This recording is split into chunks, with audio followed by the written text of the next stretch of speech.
Hi, my name is Jessica, and I review board games from a Christian homeschool mom perspective.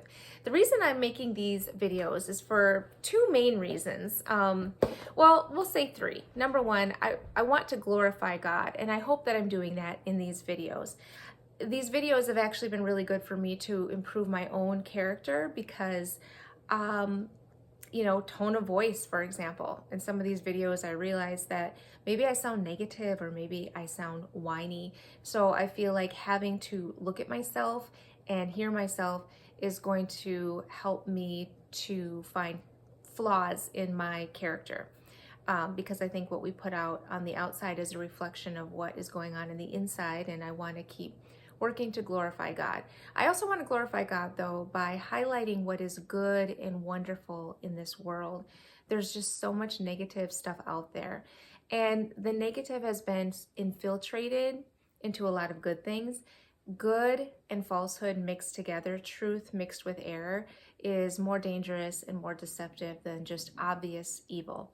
So I was raised in a way where my mom brought me up to have a good amount of spiritual discernment and be able to see what's not altogether lovely about a lot of things, especially in media.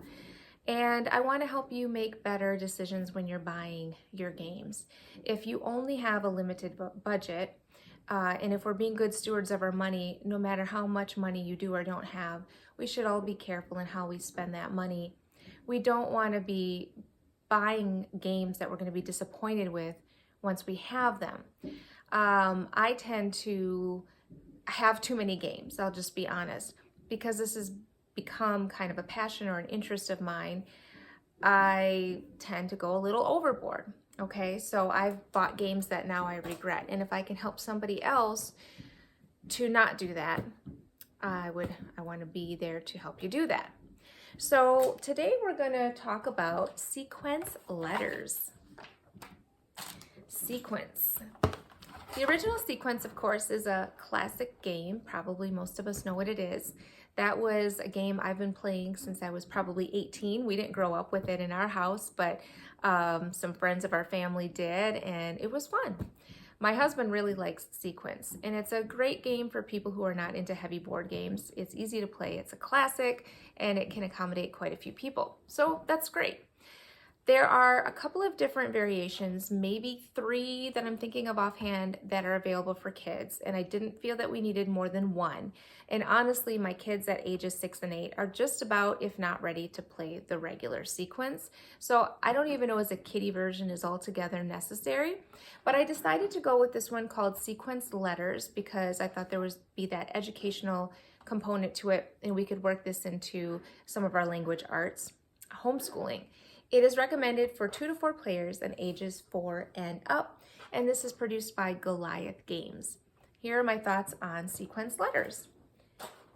Here is the board. The idea in Sequence Letters is that you are going to draw cards, just like in regular Sequence, where you place pieces around the board, and you're basically going to match the letter sounds to the pictures on the board. So I'm going to come back to that in a second here. I'll just show you really quickly. This is what the pieces look like. There are blue, yellow, and red. They're a little larger than, I think, the regular. Yeah, they're larger than the regular Sequence pieces. So those are really good. Here's your stack of cards, and there are letters on the back. And you will hold so many cards in your hand at one time.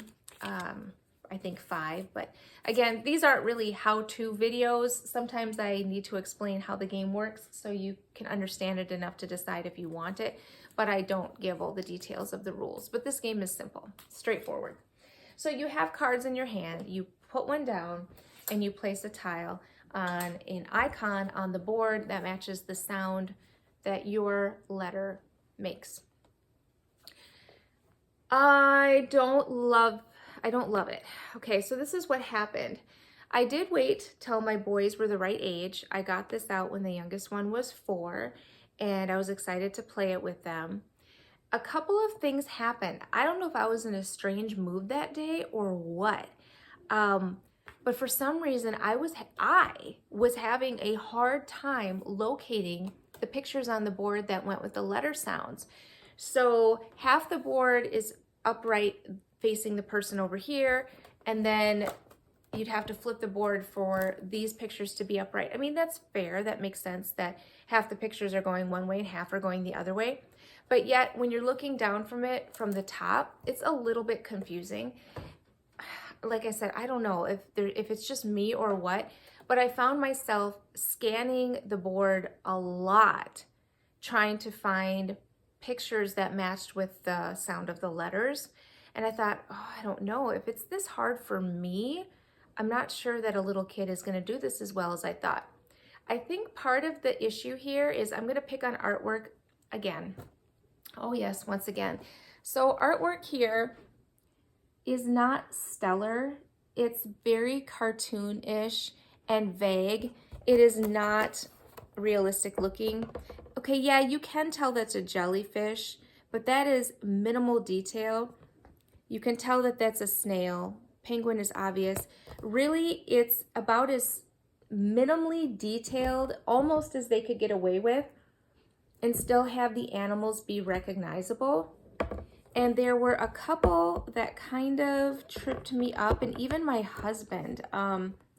Now that I know what they all are, and I've looked at the game a few times, it's easier for me. But for some reason, when we first had this game, this cat, I don't know if we thought it was a squirrel or what, but that one we had a little bit of trouble with. And I do want to point out that there is, because from the Christian perspective, there is a unicorn on here, and unicorns are not real. So I'm not a fan of unicorns. So I don't think the artwork is great. I just don't think, you know, they've got like the big, overly shiny, big eyes in proportion to their face. And I'm not really a fan. I don't know why I didn't kind of look at it a little bit better and figure that out before I bought it. So what ended up happening was, for my own sanity, okay, the kids were struggling a little bit too. They had learned their letter sounds. You want them, they need, see, it's got such a limited, there's just such a limited age group with this. They need to know their letter sounds to be able to play the game, because it's not going to teach them their letter sounds. It's too confusing to look at that board. It just takes a long time, and they might need a little bit of help. But if they're too much past knowing their letter sounds really well, then they might get bored with it. Because what happened was I put the game away, I got it back out several months later when I thought they would for sure be ready for it. And then they were kind of, okay, they were really excited about it the first day, as they usually are. They wanted to play it 3 or 4 times in a row. They wanted to play it several more times that week. But then it was, now they don't ask for that. Now they want to play regular sequence with the grown-ups. So I just felt that the life span of this, the playability range, seemed really small. And, okay, so I liked it. You know, these videos, it's always easy to start the video. Like, I know what I'm going to say first, but now I got to wrap it up.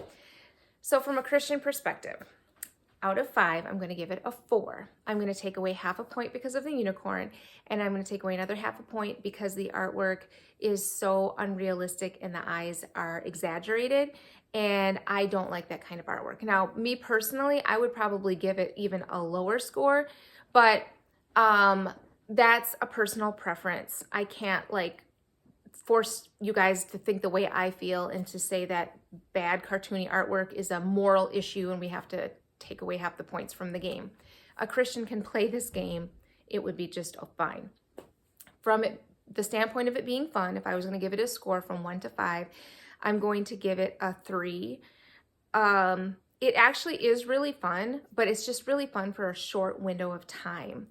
Once you get kind of acclimated to the board and you figured out what everything is and you kind of know what goes with what letter, there's like a sweet spot in there and it can be really fun, but I don't think it lasts very long.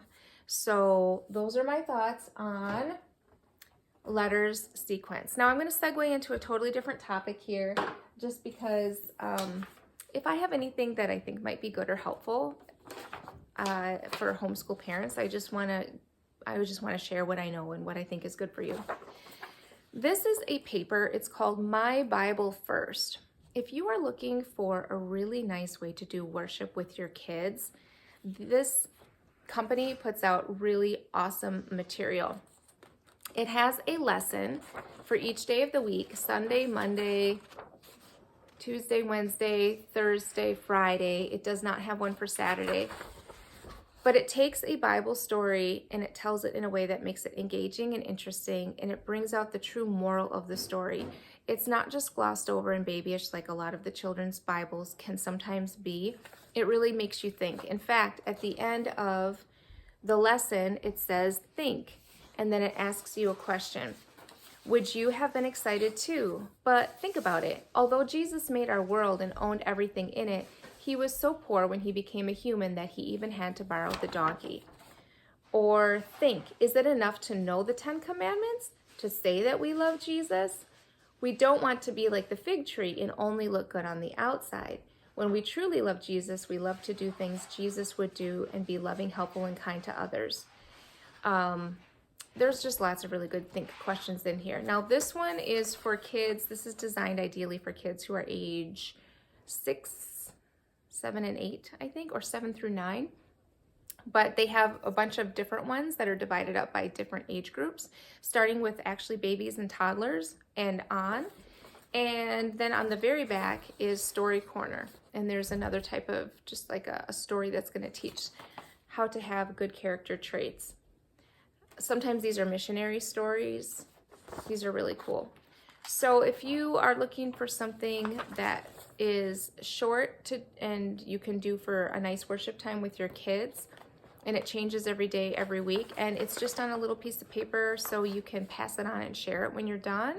You can save it for your next kid when they become that age, or you can throw it away, whatever. It doesn't have to be a big book taking up space in your home. You would just want to reach out to mybiblefirst.org and check out. They have a lot of other really great materials on their website as well. But with my family, my kids and I have studied a lot of different books and lessons and types of ways to do worship. And this is the one that I have been most impressed by. Now, I will say my kids have been used to being read to a lot. I have had other parents tell me that they feel that these lessons are a little too wordy and it doesn't hold their kids' attention span. So I guess to each their own, but this really works for us, and we've been using these for a long time. So that's My Bible First, and you have a blessed day. Bye-bye.